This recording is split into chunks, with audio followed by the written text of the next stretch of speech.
فكر في حاجة كانت دايما بتتعبني زمان. ازاي الناس بتدخل اي مكان بثقة، يضحكوا وشهم مبتسم، عينيهم بتلف عادي وسط الناس. انا لما كنت بخش اي مكان جديد وبالذات لو انا لوحدي كنت بسكت، اتحول لشخص تاني خالص غير ادم اللي انتوا عارفينه.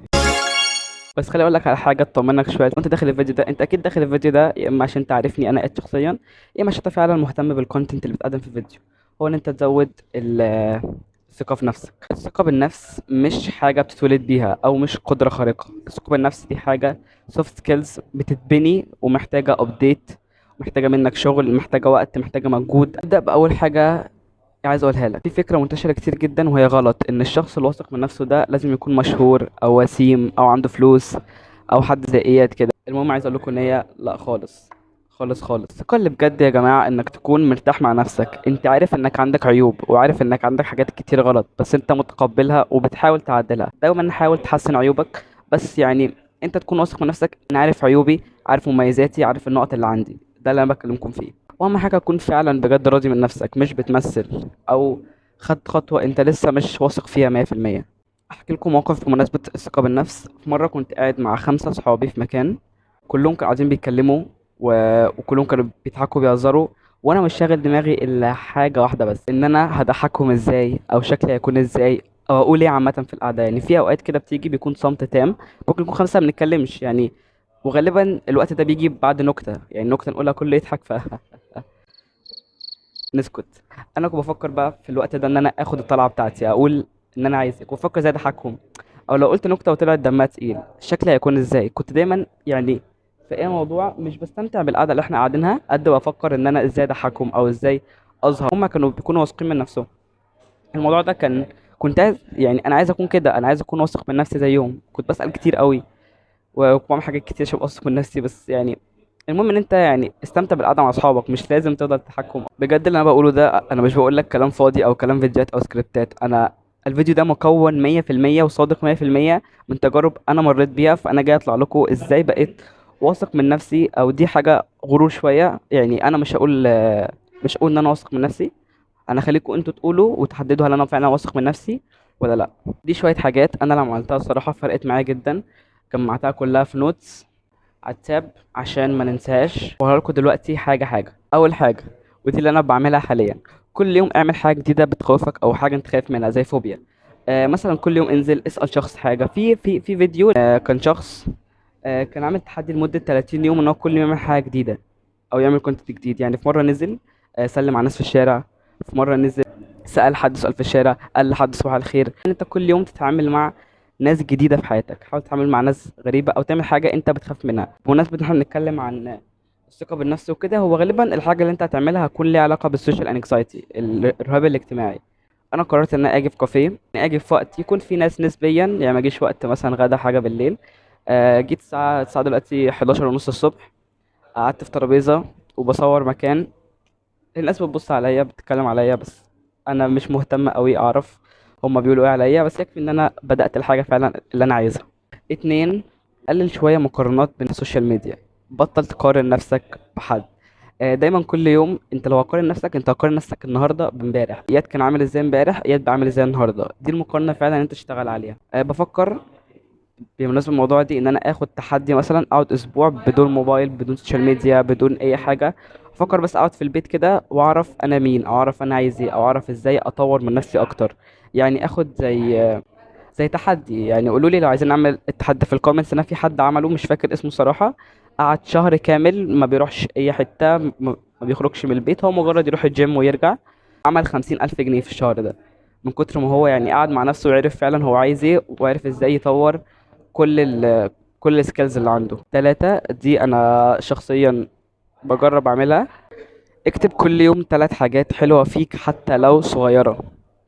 يعني معناه انا النهارده صحيت، دي غالبا انا كنت بعملها لما كنت في تالتة اعدادي. آه كنت بخلي خانة كده جنب تحت في التو ليست، وكنت بكتب فيها مثلا، هو المستر كان عاملها لنا زي كده ديلي تو دو ليست. من تحت في خانة كده فيها 3 حاجات، بتكتب مثلا الحمد لله على واحد اتنين تلاتة، يعني بحمد ربنا على الحاجات وبخلي جنبها صفات حلوة فيا.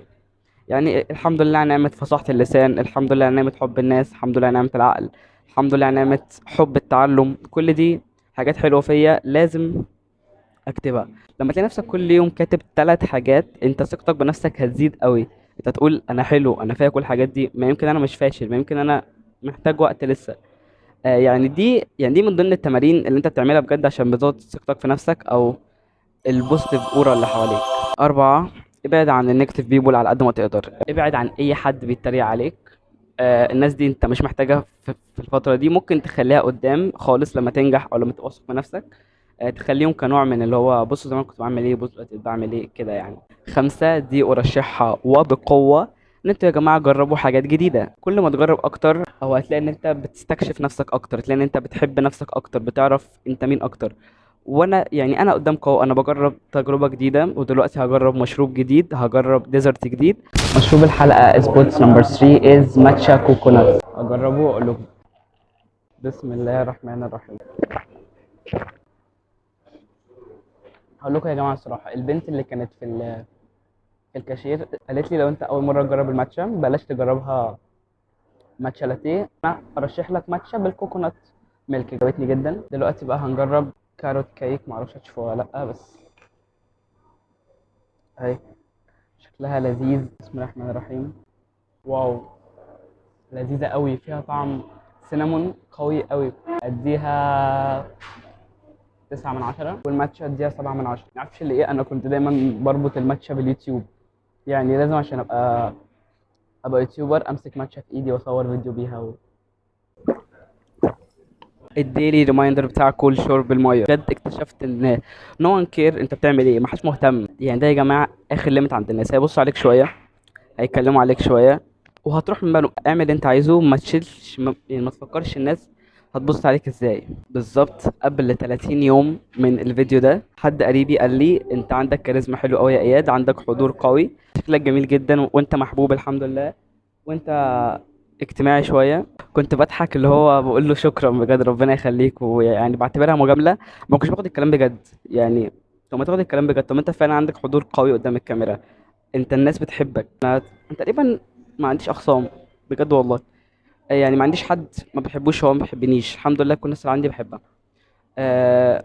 لحد ما في مره فعلا قعدت افكر في الكلام ده كتير، وان هو يعني لقيته بيتكرر كتير. اكتر جمله اتكررت لي واتقالت لي، وانتوا كمان اكيد في جمله اتقالت لكم عايزكم تقولوها. اكتر جمله بجد اتقالت لي اللي هي انا متوقع لك مستقبل مبهر، ودي زي لقطه هنوثق فيها كمان 5 او 10 سنين انا وصلت لفين. هنتاكد منها هل انا فعلا بقيت مستقبل مبهر ولا لا. المهم بقى ان انا قررت خلاص ان انا اصور وانزل اول فيديو. زي ما نزلته كده الفيديو الحمد لله يعني جاب ريتش نوعا ما بالنسبه لده اول فيديو في الشانل. الشانل كانت زيرو، الفيديو حاليا داخل على 700 اي ثينك، 700 600 فيو، حاجه رقم كويس بالنسبه لي، رقم كويس جدا. انا كنت مرعوب وانا بنزله، وفي ناس كتير عارفه ان انا كنت خايف من الكرنج وكده، بس الفيديو عجبني يا جماعه. انا جالي كومنت من السعوديه، يعني الفيديو وصل للسعوديه في الفور يو بيج في السعوديه، دي حاجه نجاح تحفه جدا. كده احنا خلصنا ال5 نقط تقريبا او 4 نقط اللي انت لازم تعملها عشان تكون واثق من نفسك. في حاجه برضو تاني ما ينفعش تنساها، الثقه بالنفس مش انك تكون اجمل واحد او اقوى واحد او احسن واحد بيعمل اي حاجه. الثقه بالنفس انك تكون بتحب نفسك فعلا زي ما انت، وبتحاول تحسن نفسك اكتر. وزي ما قلنا في اول الفيديو، الثقه بالنفس دي سوفت سكيل، حاجه بتمرنها، حاجه زيها زي الجيم، زي الدراسه، زي الاي كيو ليفل، زي حاجات كتيره قوي في حياتك. المهم ان انت تحب نفسك حتى لو حسيت ان انت مش كامل. لو انت بجد استفدت من الفيديو ده حتى لو ب1%، او حسيت ان الفيديو ده شبهك، متنساش تعمل لايك وسبسكرايب، مش عشان ارقام، عشان اعرف في كام واحد بجد مهتم بالكونتنت ده.